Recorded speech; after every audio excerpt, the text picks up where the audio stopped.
आगे बात करते हैं ममता बनर्जी की। लोकसभा चुनाव के 5वें चरण से पहले पश्चिम बंगाल की मुख्यमंत्री ममता बनर्जी ने बड़ा ऐलान किया है। उन्होंने कहा कि केंद्र में तृणमूल कांग्रेस विपक्षी गठबंधन का बाहर से समर्थन करेगी।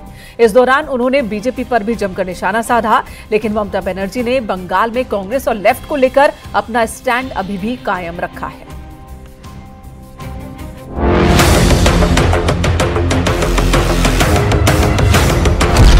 बदल गई ममता के सुरों की धार,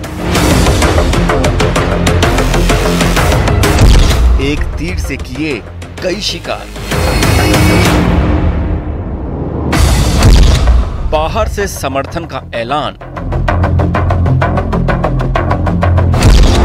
अगर बनी INDIA की सरकार।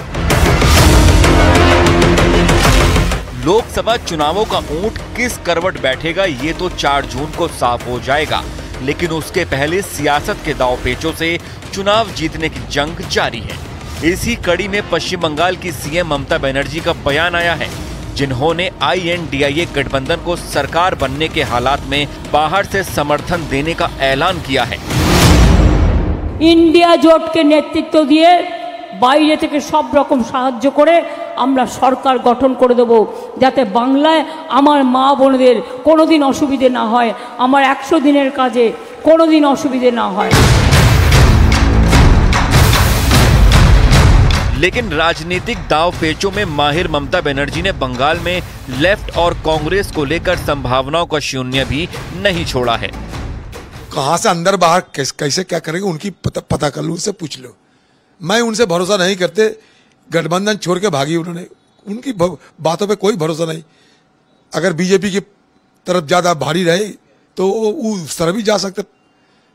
मुझे उनके ऊपर कोई भरोसा नहीं, कि गठबंधन तोड़ने वाली ममता बनर्जी सबने देखा है। प्रधानमंत्री तो पहले तय करे कौन होगा प्रधानमंत्री, पप्पू होंगे कि गप्पू होंगे कि सप्पू होंगे कि लप्पू होंगे, पहले प्रधानमंत्री तो तय करे।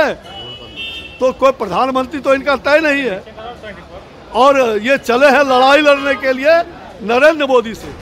यानी दिल्ली को लेकर ममता बनर्जी की नीति पहले की तरह अलग है और बंगाल को लेकर अलग। लेकिन INDIA अलायंस को बाहर से समर्थन की बात आई तो शिवसेना उद्धव गुट के बड़े नेता संजय राउत का चेहरा चहक उठा।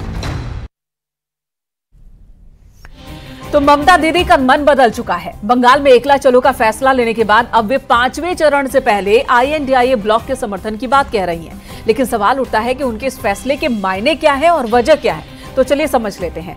पहली वजह यह हो सकती है कि शायद ममता बनर्जी को लगता हो कि INDIA ब्लॉक को बहुमत मिल जाएगा। दूसरी वजह यह हो सकती है कि उन्हें अलग थलग पड़ने का डर सता रहा हो। तीसरी वजह यह भी हो सकती है कि बीजेपी पर दबाव बनाने की उनकी कोशिश हो ये बयान। इसी के साथ वो बचे 3 चरणों में INDIA सपोर्टर वोटर्स को रिझाने की चाल भी चल रही हो। जो भी हो, ममता दीदी के दांव ने विपक्ष कई नेताओं के चेहरे पर मुस्कान तो लौटा ही दी है।